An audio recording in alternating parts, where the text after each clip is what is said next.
ጤና ይስጥልን የተወደዳችሁ እንደምን አላችሁ? የዝውውር መስኮቱ እየተሟሟቀ ይገኛል። አርሰናልን የተመለከቱ ማንቸስተር ዩናይትድን፣ ቼልሲ፣ ሊቨርፑልን የተመለከቱ ጉዳዮችን በስፋት በሚቀጥሉት ደቂቃዎች ላይ እየተመለከትን እየነገርናችሁ እንቆያለን። በዋነኝነት አርሰናል በተለይ ዝውውሮች ላይ በጣም ቀዝቀዝ ያለ ይመስላል። በእርግጥ ብዙ ክለቦች እስካሁን በይፋ ያስፈረሟቸው ተጫዋቾች የሉም። እንዳጠቃላይ ግን ሪያል ማድሪድ ከአርሰናል አሁንም አንድ ተከላካይ ማስፈረም ጥያቄ ማቅረቡን እንቅስቃሴ ላይ ስለመሆኑን ኢኤስፔን ይዞት የወጣው ዘገባ አለ። የኡሊያን አልቫሬዝ ጉዳይ ለአርሰናል መልካም ዜናም ተሰምቷል። በተለይ ልቀቆኝ ብሎ ለአትሌቲኮ ማድሪድ በይፋ ጠይቋል። ለዚህ ጉዳይ ምላሽ እንሰጥበታለን። ከዛ ውጪ የሜቻ ጉዳይ የፌሊክስ ሜቻን ጉዳይ በጀርመን ብሔራዊ ቡድን ተመልክተናል። በአርሰናል እንዲሁም ደግሞ በማንቸስተር ዩናይትድ በኩል ምን አዳዲስ ነገሮች አሉ? ይህንን ጀርመናዊ አማካኝ ለማስፈረም ጥረቶች እየተደረጉ ይገኛሉ። የሊቨርፑል ጉዳዮች ይነሳሉ። ከቼልሲ ጋር በተያዘ ከሰሞኑ ስሙ ሲያያዝባቸው የነበሩ አንድ ሁለት ዝውውሮች አሉ። በእነዚህ ጉዳዮች ላይ ምላሽ የተሰጠባቸውን ዘገባዎችም ተመልክተናል። የማንቸስተር ሲቲ የአሰልጣኝ ቅጥር የኢንዞ ማሬስካ ጉዳይ ከምን ደረሰ ለምትሉንም ምላሽ አለን። ማንቸስተር ዩናይትድ ስምምነት ላይ የደረሰበት ዝውውር አለ። የቤንያሚን ሼሽኮም ቆይታ፣ የኦሬሎ ቹዋሜኒም ጉዳይ ምን አዳዲስ ነገሮች አሉበት በስፋት እየተመለከትን እንቆያለን። አርሰናል ስምምነት ላይ የደረሰበት አንድ ዝውውር አለ። ባለፉት ቀናትም ሲነገር ነበር። የሰምረቬል ጉዳይም ምን አዲስ ነገር አለው ለምትሉ ፓሪስ ሰን ዠርመን፣ አርሰናልና ማንቸስተር ዩናይትድ እየተፎካከሩበት ይገኛሉ። ሳንድሮ ቶናሊ፣ ቶትናም፣ አርሰናል፣ ማንቸስተር ዩናይትድ ወዴት ሊሄድ ይችላል? በዚህ ጉዳይ ላይ የዴይሊ ሜል መረጃንም ተመልክተናል። አሁን ከደቂቃዎች በፊት የወጣ የተመለከትነው ጉዳይ ነው። ቼልሲ ግብ ጠባቂ ፍለጋ ገበያው ላይ እንዳለ ይታወቃል። አሁንም አዳዲስ ስሞች ከቼልሲ ጋር እየተያዙ ይገኛሉ። የሮበርት ሳንቼዝ አስተማማኝነት በትልቅ ደረጃ ጥያቄ የሚነሳበት ጉዳይ ሆናል። የማርከስ ራሽፈርድ ጉዳይ፣ ሌሎችንም አጫጭር ጉዳዮች እየተመለከትን እንቆያለን። ዓለም ዋንጫ ሌላኛው ጉዳያችን ነው። ትናንትና ሊዮኔል አንድሬስ ሜሲ እንዲሁም ደግሞ ኬሊያን ኤምባፔ ትልቅ ቀናቸው ነበረ። ዛሬ ደግሞ የሚደረጉ ጨዋታዎች አሉ። ክርስቲያኖ ሮናልዶን ከኡዝቤኪስታን ጋር በሚደረገው ጨዋታ ምሽት 2 ሰዓት ላይ እንመለከታለን። ግምቶቻችሁን ላኩልን። ዛሬ ሮናልዶ ግብ ያስቆጥራል ወይ? የ2026 የዓለም ዋንጫ ለመጀመሪያ ግቡን ያስቆጥራል ብላችሁ ታስባላችሁ? ጨዋታው ስለስንት ይጠናቀቃል?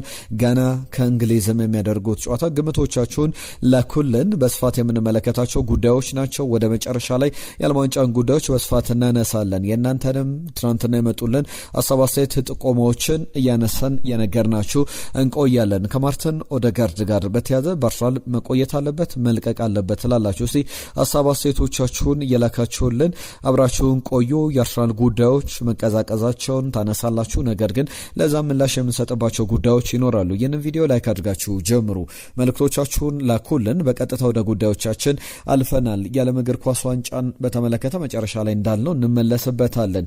ከትልቁ ጉዳይ እንጀምር። አርሰናልን የተመለከተ ጉዳይ ነው። ሪያል ማድሪድ ለአንድ ተጫዋች ጥያቄ አቅርቧል። የኡሊያን አልቫሬዝም ጉዳይ ከአርሰናል ጋር በቀጥታ የሚያያዝ ጉዳይ ነው። አስቀድመን የምንመለከተው ጉዳይ ሪያል ማድሪድ በሪካርዶ ካላፊዮሪ ጉዳይ ስሙ ሲያዝ ነበር።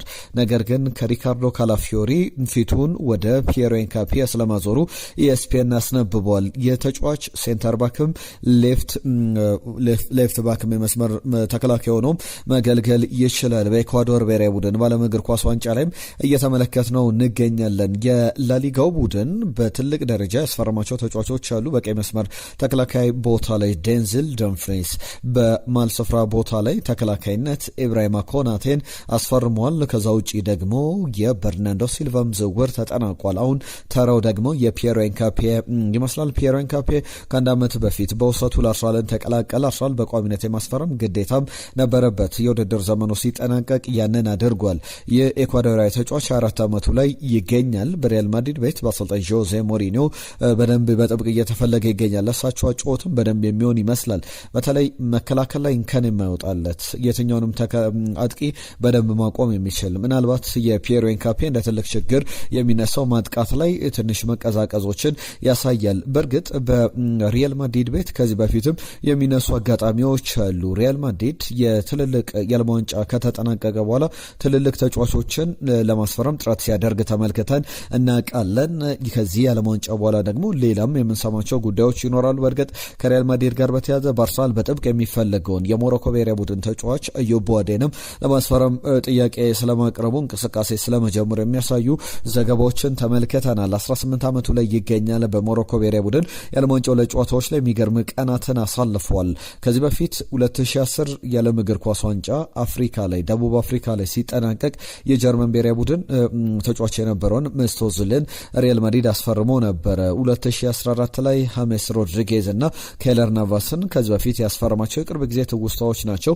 2026 ላይ ደግሞ ተራው የአዩብ ቡዋዴ ሊሆን ይችላል ወይ በሚል አርሰናልና የዚህ የሪያል ማድሪድን ዝውውሮች በደንብ የሚያገናኙ ጉዳዮች ሰምተናል። የዕለቱን ትልቁን ዜና ደግሞ ናንሳ።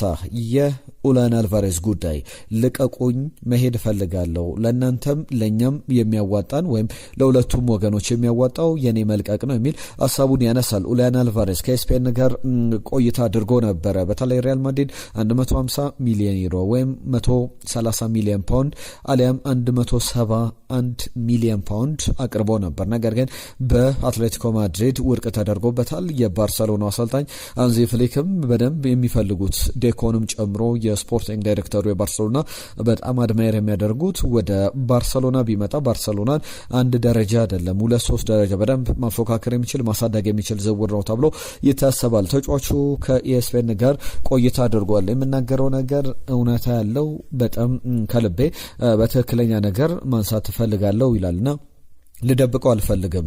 እኔ እውነተኛ ሰው መሆን እፈልጋለሁና ለአትሌቲኮ ማድሪድ አውርቻለሁ፣ ከክለቡ ጋር ተነጋግሬያለሁና እንዲለቁኝም ነግሬያቸዋለሁ።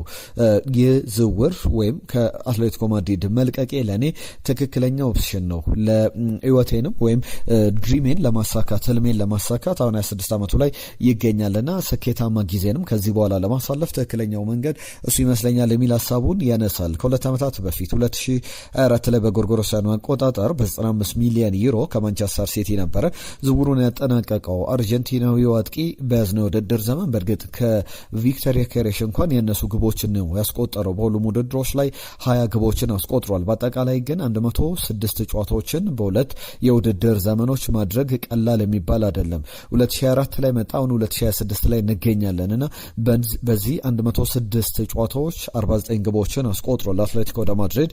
በአትሌቲኮ ደ ማድሪድ በኩልም ምላሽ ተሰጥቶበታል። ባርሰሎና 100 ሚሊዮን ዩሮ አቅርቧል። የሮበርት ሌቫንዶቭስኪ ተታኪ ማድረግ ይፈልጋል። ሮበርት ሌቫንዶቭስኪ ከክለቡ ጋር መለያየቱ ይታወቃልና ተጫዋቹ የሚያነሳቸው ጉዳዮች እንዳሉ ሆኖ አትሌቲኮ ደ ማድሪድ ደግሞ ጭራሽ ለባርሰሎና የሚሸጥ ተጫዋች አይደለም። ባርሰሎና 500 ሚሊዮን ዩሮ እንኳን ቢያቀርብ ኡላን አልቫሬዝን አንሸጦም የሚል ሀሳብ አለ። ሪያል ማድሪድ ደግሞ 150 ሚሊዮን ፓውንድ 150 ሚሊዮን ዩሮ አቅርቦ እንደነበር ይታወቃልና በወቅቱ አትሌቲኮ ማድሪድ በሰጠው ምላሽ ክለቡ ባርሰሎና 100 ሚሊዮን ዩሮ አቅርቦ ካሳቀን ሳቅ የበለጠ እናንተ በ150 ሚሊዮን ዩሮ አሳቃችሁን አይነት መልስ ሰጥተውበት ነበረ። ትናንትናም የጉዳይ ከተሰማ በኋላ በባርሰሎና በኩል ለባርሰሎና አይሸጥም ማለታቸው እንደ አርሰናል ላሉ ፓሪስ ሳን ጀርመን ላሉ ቡድኖች በጣም ትልቅን እድል ይዞ የሚመጣ ነው። ተጫዋቹ መልቀቅ እፈልጋለሁ ሲል ወደ ባርሰሎና ሊድ ወደ ሪያል ማድሪድ መዛወር እፈልጋለሁ ብሎ በግልጽ ያስቀመጣቸው ጉዳዮች የሉም። ከዛ ውጪ አሁን የተጫዋቹን ድርድር ለማሳካት ደግሞ አትሌቲኮ ማድሪድ ሲያስፈርመው ያመጡት ሰው አንድሪያ ቤርታ በአርሰናል ቤት ይገኛሉ። ከአንድሪያ ቤርታ ጋር ጥሩ ግንኙነት እንዳለው ይነገራልና የዚህ ጊዜ ነው እንግዲህ የአንድሪያ ቤርታ ኃላፊነት የአንድሪያ ቤርታ ውለታ የሚመጣውና በተጫዋቹ ድርድር ሂደት ላይ ተጫዋቹን ወደ አርሰናል በማምጣት ሂደት ላይ የእሳቸው አስተዋጽኦ ከፍ ብሎ የሚታይ ነው ከዚህ በኋላ በሚኖሩ እንቅስቃሴዎች በሙሉና በተጫዋቹ በኩል ባርሰሎና ወይም ሪያል ማድሪድ ወይም ፓሪስ ሳን ጀርመን የተጫዋቹ ፈላጊዎች ናቸውና ተጫዋቹ በዋነኝነት ወደ ባርሰሎና መሄድ ይፈልጋል ተብሎ ሲዘገብ ነበርና አትሌቲኮ ማድሪድ ደግሞ ለባርሰሎና አልሸጠውም ካለ ተጫዋቹ መልቀቅም ካሰበ መዳረሻው አርሰናል ሊሆን ይችላል። ለአርሰናል በጣም መልካም ዜና ይመስላል። እናንተስ እንዴት አያችሁት? ወዴት የሚሄድ ይመስላችኋል? በአርሰናል ልንመለከተው እንችላለን ወይስ ደግሞ በፓሪስ ሳን ጀርመን በተለይ አትሌቲኮ ማድሪድ እንዳለው ለክለቦቹ መሸጥ የማይፈልግ ከሆነ የሚነሳ ጉዳይ ነው። የሪያል ማድሪድን ተጨማሪ ጉዳዮች ከአርሰናል ጋርም በተያዘ የሚነሱ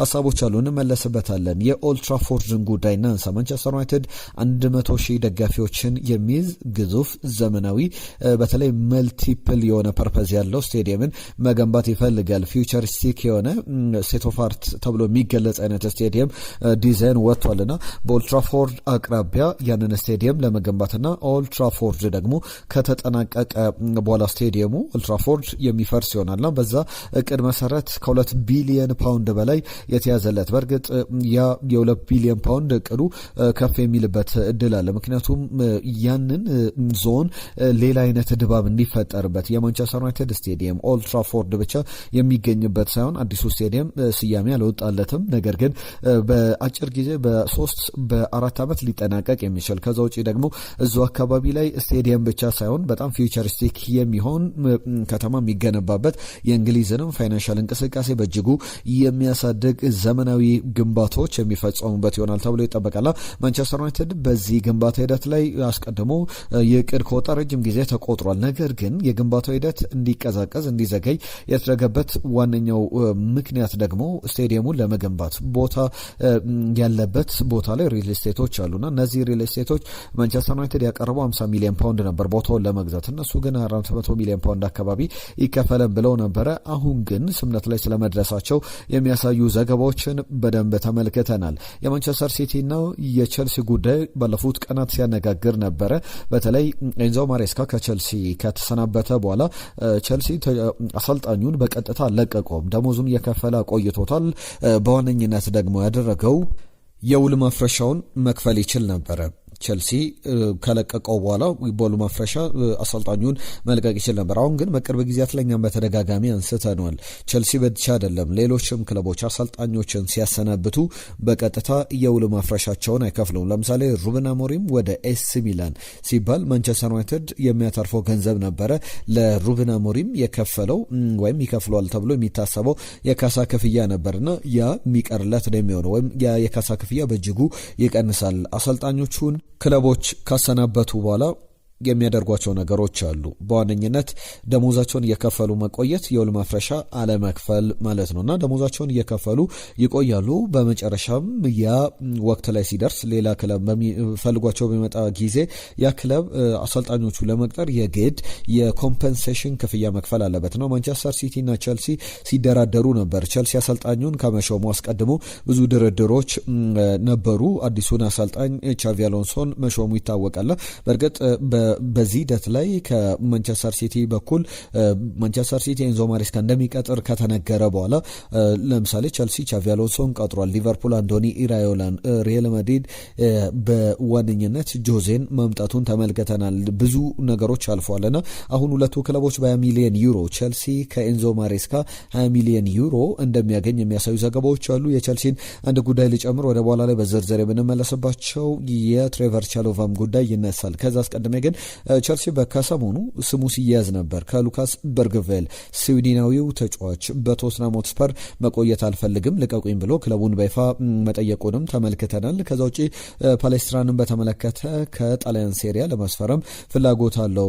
የማሎጉስቶም የቀጣይ ጊዜ ቆይታ ወደ ማንቸስተር ሲቲ ሊሄድ ይችላልና ማርኮ ፓሌስትራን ለማስፈረም እንቅስቃሴ ላይ ይገኛል የሚሉ ሀሳቦች ሲወጡ ነበረ። ጆን ስቶንስን ይፈልጋል ሲባል ነበረ።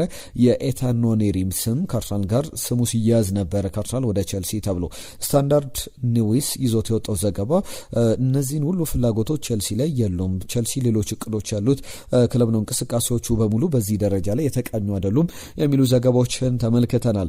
የማንቸስተር ዩናይትድ ሁለት ጉዳዮች ይነሳሉ። አሌክስ ክሩክ ማንቸስተር ዩናይትድ ቨርባሊ በቃል ደረጃ ፐርሰናል ተርም ማቴዎስ ፈርናንዴዝ ጋር ስምነት ላይ ደርሷል። በቃል ደረጃ ተጫዋቹን ለማስፈረም ከዌስትሃም ጋር ድርድር እያደረገ ይገኛል። ነገር ግን የአሌክስ ክሩክ ዘገባ እንደሚያሳየው ከሆነ የማቴዎስ ፈርናንዴዝና የማንቸስተር ዩናይትድ ስምነት ላይ መድረስ ደግሞ ተጫዋቹ ወደ ማንቸስተር ዩናይትድ እንዲመጣ የበለጠ መንገዱን የሚከፍትለት ነውና ማንቸስተር ዩናይትድ በእርግጥ ተጫዋቹ ላይ ስምነት ላይ ቢደርስም ከዌስትሃም ጋር ድርድር እያደረገ ይገኛል። በቀጣይ በምን ደረጃ የሁለቱ ክለቦች ስምምነት ይጠናቀቃል የሚለው የሚጠበቅ ቢሆንም ዩናይትድ ግን ሌሎች አማራጮችንም እየተመለከተ ይገኛል። አንደኛው የአውሬሊዮ ቻሚኒ ጉዳይ ነው። ከፌዴሪኮ ቫልቬርዴ ጋር ከመጣላቱ በፊትም ማንቸስተር ዩናይትድ ከወኪሉ ጋር ንግግር ሲያደርግ እንደነበረ ተመልክተናል። በንግግር ሂደቱም እንደ ዩናይትድ ዲስትሪክት ዘገባ ከሆነ በጣም አቨለብል መሆኑን የሚታወቅበት ወቅት ላይ ለወኪሉ ማንቸስተር ዩናይትድ ሰዎች እንዳሳወቁት ከሆነ ቀድመው ለማንቸስተር ዩናይትድ እንዲያሳውቁና ማንቸስተር ዩናይትድ ዝውውሩን ማድረግ እንደሚችል የሚያሳዩ ነገሮችን ስምምነት ላይ መድረሳቸው መነጋገራቸውን ተመልክተናል። ሌላኛው ትናንትናም ያነሳ ነው የቤንያሚን ሼሽኮ ጉዳይ ይነሳል። በስፔን ብዙ ክለቦች ይፈልጉታል። በዋነኝነት የባርሰሎናና የአትሌቲኮ ማድሪድ ፍላጎቶች አሉና ኮንሲደር ያደረጉት የሚገኝ ዝውውር ቢሆንም ማንቸስተር ዩናይትድ እንደ ግራንቤሊ ዘገባ ከሆነ በጭራሽ ቤንያሚን ሼሽኮ የሚሸጥ አይደለም ብሎ ምላሽ መስጠቱን የሚያሳዩ ዘገባዎችን ተመልክተናል። ገብርኤል ማርቼሊን በአስቶን ቪላ ልንመለከተው እንችላለን የሚሉ ዘገባዎችን ከአርሰናል ጋር ተመልክተናል። በተለይ ገብርኤል ማርቼሊ የመጀመሪያዎቹ ጊዜያት ላይ ወደ አርሰናል ሲመጣ በታዳጊነት ነበርና እድሎች የሰጡት አሰልጣኝ በዋነኝነት ኡናይ ኤምሪ እንደነበሩ ይታወቃል። ልብ ብላችሁ ታስታውሱ እንደነበረ 35 ቁጥር መለያ ለብሶ በአርሰናል መለያ ወደ አርሰናል ጨዋታዎች በተለይ ደግሞ አርሰናል የሆነ ሰሞን ላይ ከብዙ ውድድሮች ውጪ ሆነና ዩሮፓ ሊግ ላይ ደግሞ በዋነኝነት የአርሰናል ቁልፍ ተጫዋች ሆኖ ሲያገለግል ነበረ። ኡናይ ኤምሪ ነበር ያንን እድል የሰጡትና አሁን የአስቶን ቪላ የመስመር ቦታ ላይ ቡድኑን ለማጠናከር ካሰባቸው ዝውውሮች መካከል ብራዚላዊው ገብርኤል ማርቼሊ ለማስፈረም ከአርሰናል ፍላጎቶችን እያሳየ ይገኛል። አርሰናል እስከ 50 ሚሊዮን ፓውንድ ድረስ ሊጠይቅበት የሚችል ዝውውር ነው። ምናልባት የሞርጋን ሮጀርስ የዝውውር አካል ሆኖ ሊመጣ ይችላል። ሞርጋን ሮጀርስን በተመለከተ እንደ ዴይሊ ሜል ያሉ ዘገባዎች እንደሚያሳዩት ከሆነ በብዙ መገናኛዎቹ ላይ እንደተመለከት ነው ሞርጋን ሮጀርስ ወደ አርሰናል መምጣቱ አይቀርም የሚል ዘገባን ዴይሊ ሜል ይዞ ወጥቷል። ምናልባት የዓለም ዋንጫ ሊያዘገየው ይችላል። ሌሎችም ጉዳዮች በመሃል ሊነሱ ይችላሉ። አርሰናል 100 ሚሊዮን ፓውንድም ቢሆን ከፍሎ ተጫዋቹን መምጣቱ አይቀርም የሚል ዘገባን ዴይሊ ሜል አስነብቧል። በቀጣይ ጊዜያት ላይ እንመለከታለን። የጀርሚ ሞንጋ ጉዳይ ይነሳል። በ10 ሚሊዮን ፓውንድ ከሌስተር ጋር አርሰናል ስምምነት ላይ መድረሱን የሚያሳዩ ዘገባዎችን አሌክስ ክሩክ ቀደም ከዩናይትድ ዘገባ ጋር ስሙን ሳነሳ የነበረው ተጫዋች ያነሷቸው ሀሳቦች ተመልክቻለሁ። ጀርሚ ሞንጋ በእንግሊዝ በጣም ብራይት ፊውቸር ያለው ታለንትድ ተጫዋች፣ በጣም ጥሩ አቅም ያለው የእንግሊዝን እግር ኳስ በረጅም ጊዜ መቆጣጠር የሚችል ብዙ ነገሮችን በደንብ ማሳየት የሚችል አይነት ተጫዋች ነውና በተለይ በሶባ ትሬኒንግ ሴንተር በዛሬው ዕለት ወይም ደግሞ በነገው ዕለት ይገኛል ተብሎ ይጠበቃል። በዝውውር ሂደቱ ላይ ደግሞ ማክስ ዶመን ትልቅ ኃላፊነቱን ተወጥቷል ተጫዋቹን በማሳመን ረገድ። ከዛ በተጨማሪም በአርሰናል ምን አይነት ቆይታ ይኖረዋል፣ አካዳሚ ላይ ቢመጣ የሱን ኤክስፔሪንስ ልምድ በአርሰናል የተመለከታቸው ነገሮች ለጀርሚ ሞንጋ አካፍሎታል የሚሉ ዘገባዎችን ተመልክተናል። የቲያጎ ሲልቫ ጉዳይ ይነሳል። የቀድሞ ቼልሲ የፓሪስ ሰን ዠርመን ብራዚላዊው ተጫዋች ቲያጎ ሲልቫን በተመለከተ ፖርቶ ጋር መለየቱ ይታወቃል። በፖርቶ አጭር ጊዜ ውሉን ካጠናቀቀ በኋላ የፖርቹጋል ወይም ደግሞ የፕሪሜራ ሊጋ ሻምፒዮን መሆኑንም ተመልክተናል እና አሁን ቲያጎ ሲልቫ ወደ ብራዚል ተመልሷል እስከ 2026 ዓመቱ መጠናቀቂያ ማለት ነውና ቢያንስ 6 ወራትን ለፍሉሚኒንዜ ለመጫወት መስማማቱን የሚያሳዩ ዘገባዎችን ተመልክተናል። ሪያል ማድሪድን በተመለከተ ከሊቨርፑል አንድ ተጫዋች ይፈልጋል ተብሏል። የተጫዋች ደግሞ አሌክሲስ ማካሊስተር ነው። አሰልጣኝ ጆዜ ሞሪኒዮ በሚያደርጓቸው ዝውውሮች ልብ ብላችሁ ከተመለከታችሁ በቀጣይ ዓመታት ፕሮግረስ የሚያደርግ ሳይሆን በቀጥታ ለቻምፒየንስ ሊግ እግር ኳስ የሚፋለም ለሊጋውም ላይ ባርሰሎናን መብለጥ የሚችል ቡድን መገንባት የፈለጉ ይመስላል። ጆዜ በዚህ ወቅት ላይ ምንም አይነት ይሉኝታና ቅሬታ የሚያሳዩበት ጉዳይ የለም። በተለይ ዋንጫውን ማሳካት የማይችሉ ከሆነ በጣም ጥያቄ ይነሳባቸዋልና ከሪያል ማድሪድም ቶሎም ላለመሰናበት በሪያል ማድሪድም ቆይታቸው የ3 ዓመት ውላቸውን አጠናቀው በስኬት ለማጠናቀቅ ዝውውራቸውን ጠንከር አድርገው እየሄዱበት ይገኛሉ። ቅድምም ሪያል ማድሪድ ያከናወናቸውን ያጠናቀቃቸውን ዝውውሮች ተመልክተናል። ከማንቸስተር ዩናይትድ ጋር በተያያዘ የሚነሳው ጉዳይ አለ። የሰምረቪል ጉዳይን በተመለከተ በጣም ጠንካራ ፉክክር ገጥሞታል ከአርሰናልና ከፓሪስ ሰን ዠርመን።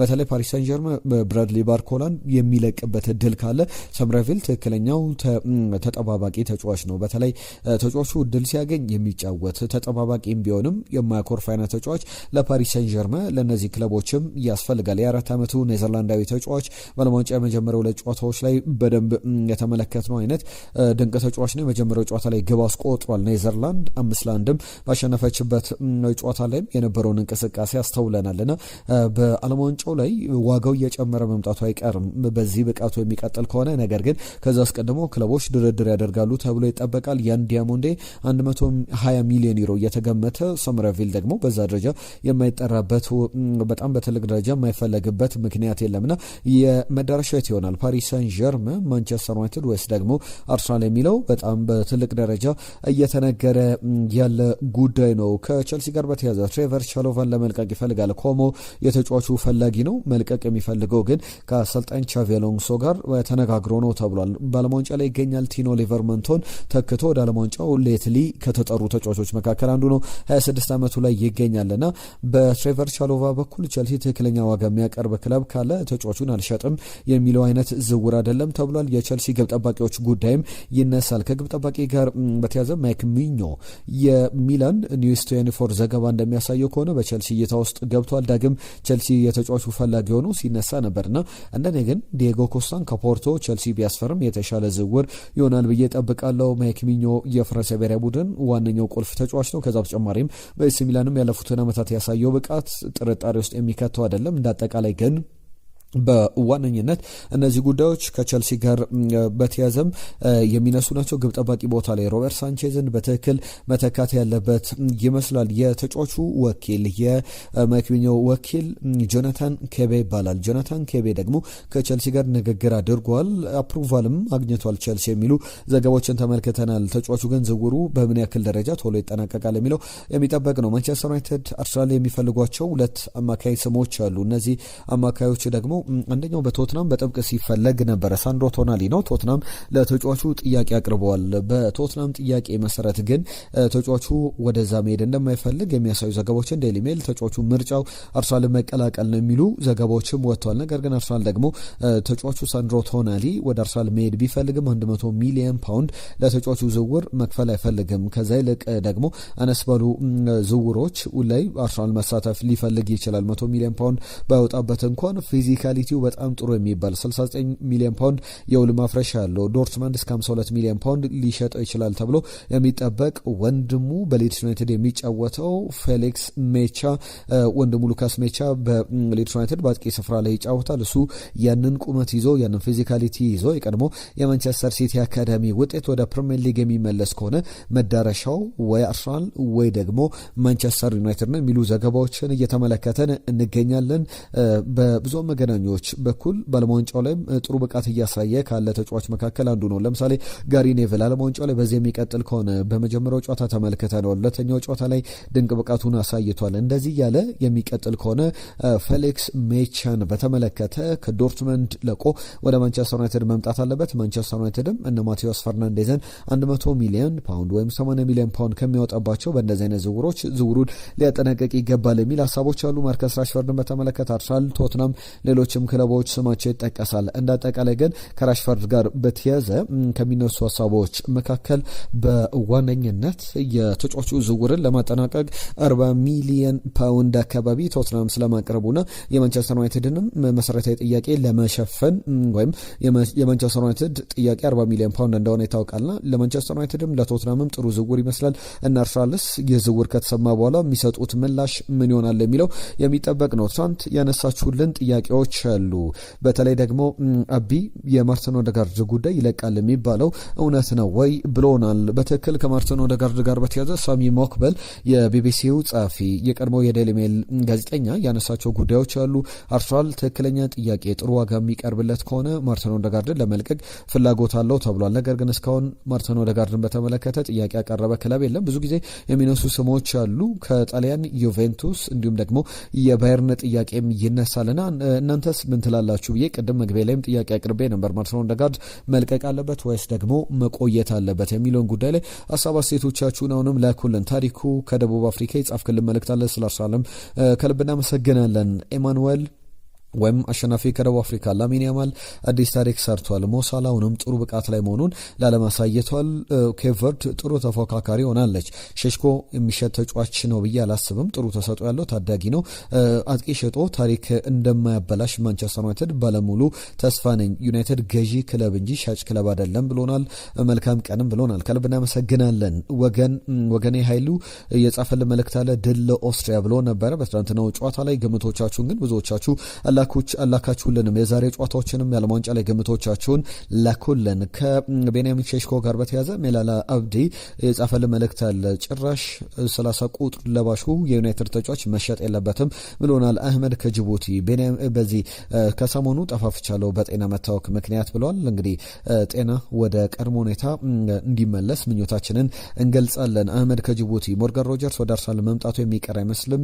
ራይስ፣ ሳካ፣ ኤዘና ማዱኬ ስራውን ይሰራሉ ብዬ አስባለሁ ብሏል። አየነው ሙላለም የአርሰናል ዝውውሮችን በተመለከተ ኦዴጋርድ ከአርሰናል መልቀቅ አለበት ብዬ አስባለሁ ብሎናል። ጥላሁን እሸቴ ሰላም ቤስቶች እንዴት ናችሁ? ጥላሁን ከዱባይ ቤንጃሚን ሼሽኮ የማንቸስተር ዩናይትድ የረጅም ጊዜ እቅድ ነው፣ አይነኬ ነው። ሌቫንዶቭስኪም ሆነ ቪክተር ኦስመን ቢመጡ ጊዜ ጠቀሜታ ነው ያላቸውና ቤንያሚን ሼሽኮ መሸጥ የሚታሰብ አይደለም ብሎናል። ዘላለም ንብረት የጻፈልን መልእክት አለ። በርቱልን ብሎናል። ከልብ እናመሰግናለን። እንዳላይ ማሞ የዘውትር አድማጫችሁ ነኝ። አቀራረባችሁ ይመቸኛል፣ ቀጥሉበት። ሁሌም ከጎናችሁ ነን፣ ክበሩልን። ሰናይ ቀን ብሎናል። እናመሰግናለን ሁላችሁንም ስለጻፋችሁልን መልእክት። የዓለም ዋንጫ ጉዳዮችን እንመልከት። ሊዮኔል አንድሬስ ሜሲ ትናንትና ሁለት መጥፎ ታሪክና አንድ በመጥፎም በጥሩም የሚነሱ ሁለት ታሪኮችን አስመዝግቧል። አንደኛው ከፍጹም ቅጣት ምት ጋር በተያዘ ነው። ሁለተኛው ደግሞ በዓለም ዋንጫ ታሪክ ብዙ ግቦች ያሉት ተጫዋች ሆኗል። 18ኛ ግቡን ትናንትና አስቆጥሯል። ሚሮስላቭ ክሎዘ ጋር ከትናንትና ጨዋታ በፊት እኩል 16 ግቦችን ያስቆጠረ ተጫዋች ነበረ በ6 ዓለም ዋንጫዎች። ሊዮኔል ሜሲ በእርግጥ ባለፉት 10 የዓለም ዋንጫ 6 ጨዋታዎች ላይ 10 ግቦችን አስቆጥሯል። 6ቱ የተቆጠሩት ደግሞ የባለፈው ጨዋታና የትናንትና ጨዋታ ላይ 5 ግቦችን አስቆጥሯል። አልጄሪያ ላይ 3፣ ትናንትና ኦስትሪያ ላይ 2-0 አርጀንቲና ስታሸነፍ 38ና 95ኛው ደቂቃ ላይ 2 ግቦችን አስቆጥሯል። ከሊዮኔል ሜሲ ጋር በተያዘ የዓለማችን አሁን ድንቅ ተጫዋችነቱን አሳየ ብሎ መናገር ይቻላል። ዳግም ያንን እያስመሰከረ ጥርጣሬዎችን በሙሉ እየገደለ ያለ ይመስላል። ትናንትና ግን መጥፎም ታሪክ አስመዝግቧል።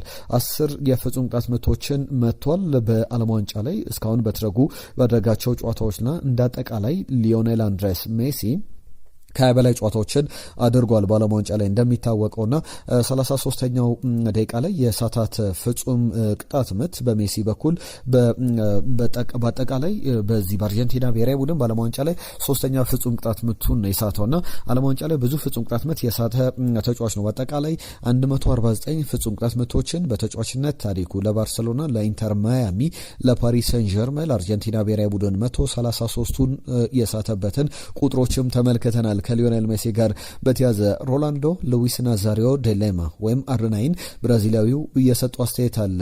የዓለማችን የምንጊዜም የዓለም ዋንጫ ከፍተኛ ግብ አስቆጣሪ መሆን የሚገባው ሊዮኔል አንድሬስ ሜሲ ነው ይላል። 38 ዓመቱ ላይ ይገኛል። እኔ በሱ ዕድሜ እግር ኳስ አቁም ያለው ኪሎዬም 120 አልፎ ነበር ብሎ በጣም አስገራሚ አነጋጋሪ አስተያየት ሲሰጥ ተመልክቻለሁ።